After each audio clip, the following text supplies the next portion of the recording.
The sun was setting behind the golden hills, stretching long shadows across the land. The evening breeze carried the scent of hay, dust, and the faint sweetness of blooming sage. Jack Harper stood by the wooden fence of his ranch, his weathered hands gripping the rail, eyes lost in the horizon. He had spent all day mending fences, feeding cattle, and working under the harsh sun. The rhythm of ranch life was predictable, almost comforting in its solitude. But deep down, beneath that calm, was an emptiness he had long stopped trying to name. As he turned to head inside, a sound broke the quiet, a faint cry, trembling, desperate, carried by the wind.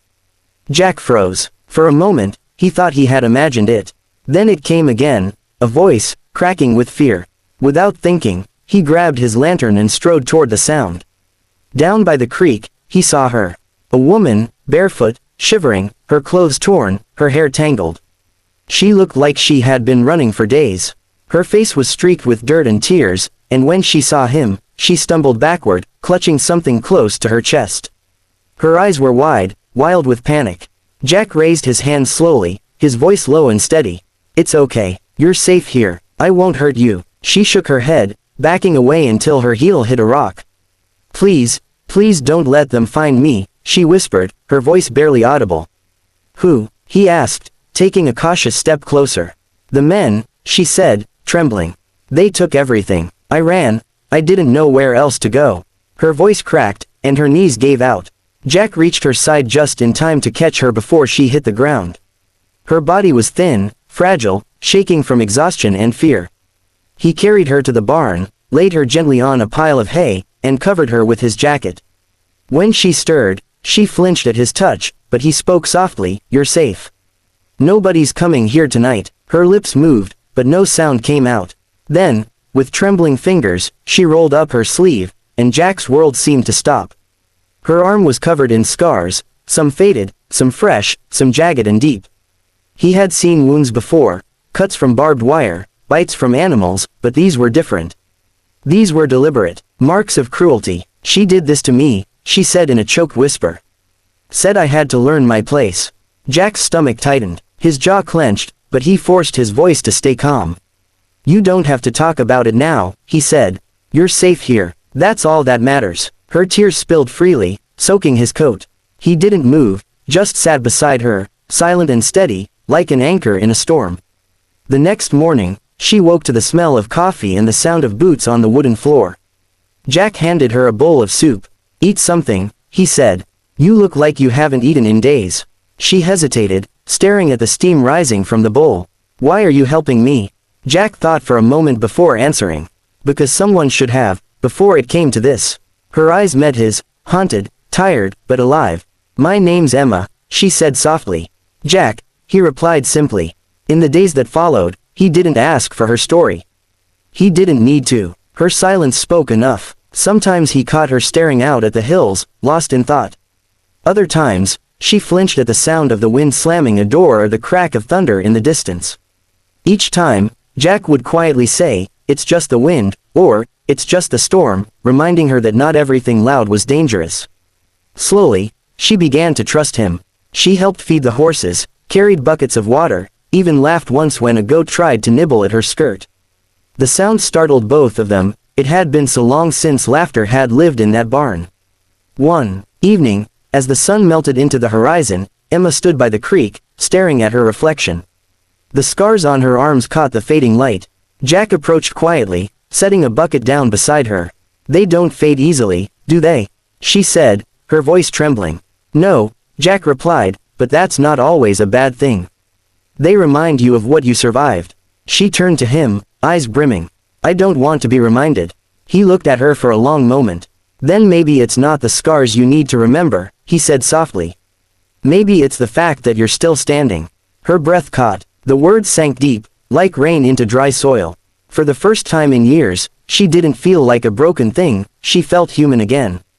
Days turned into weeks. Emma's hands, once delicate and trembling, grew stronger. She learned to saddle horses, mend fences, and work the land alongside Jack. The silence between them was never uncomfortable, it was full of quiet understanding. Sometimes, she'd hum while hanging laundry, and Jack would stop what he was doing just to listen. Then one night, the storm came. It rolled over the valley with fury, lightning flashing, thunder shaking the ground. One of the young calves got loose, trapped near the muddy banks of the creek. Jack grabbed his coat, but before he could reach the door, Emma was already running out into the rain. "Emma," he shouted, but she didn't stop. She waded through the mud, the wind whipping her hair, and reached the calf just as the water began to rise. She pulled it free, her arms straining, her body slipping, but she refused to let go. Jack ran after her, catching her arm as they both stumbled back to the barn, soaked to the bone. He wrapped a blanket around her, his heart pounding. "You could have drowned," he said sharply, his voice trembling with fear more than anger. She looked up at him, smiling weakly. "You said I was still standing," she whispered. "I had to prove it." Jack exhaled, half laughing, half crying. "You don't have to prove anything, Emma." But she had already proven everything, to herself, to him, to life. The storm passed, and the ranch fell quiet again. In the weeks that followed, Emma began to paint. Jack discovered her talent by accident. One morning, he found her sitting by the barn door, sketching the sunrise with a piece of charcoal. Her drawings were raw but beautiful, landscapes, faces, small moments of peace. When he asked about it, she smiled shyly.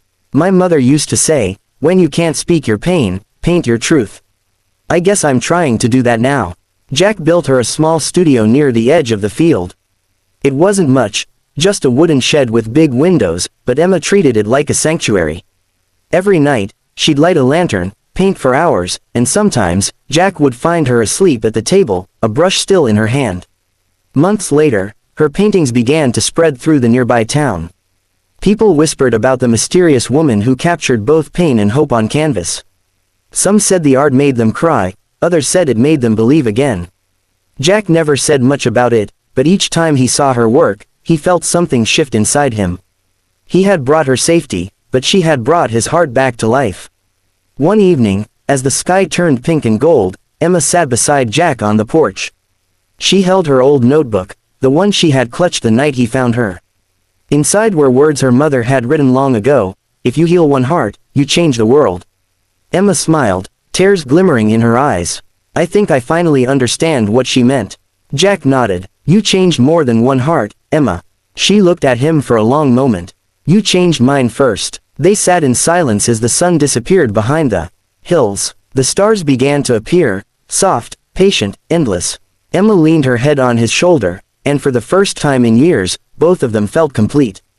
The scars on her skin remained, but they no longer told a story of pain. They told a story of survival, of rebirth, of courage. Jack had made one choice, one moment of compassion, and it had rewritten both their destinies. Years later, when people spoke of the ranch, they didn't talk about the land or the cattle. They talked about the woman who healed herself and the man who refused to look away. Sometimes, that's all it takes. One person to listen, one hand to reach out, one act of kindness to pull another soul out of the dark. On the last night of summer, Emma stood again by the creek where it had all begun. The moonlight shimmered on the water, and she whispered into the quiet, "If you hadn't found me that night, I might not have survived." Jack stepped beside her, his voice low. "You would've. You just needed someone to remind you how strong you are." She smiled, eyes glistening.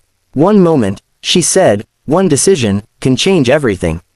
The wind carried her words into the night, and Jack knew she was right. Sometimes, the smallest act of humanity can turn despair into hope, pain into beauty, and strangers into family. As the night deepened, they walked back to the house together, two souls bound not by blood, but by the quiet miracle of compassion. The stars above seemed brighter than ever, and in that vast silence, the world felt whole again. And for the first time in a long time, Jack Harper believed that even the deepest wounds could heal, as long as there was someone brave enough to care.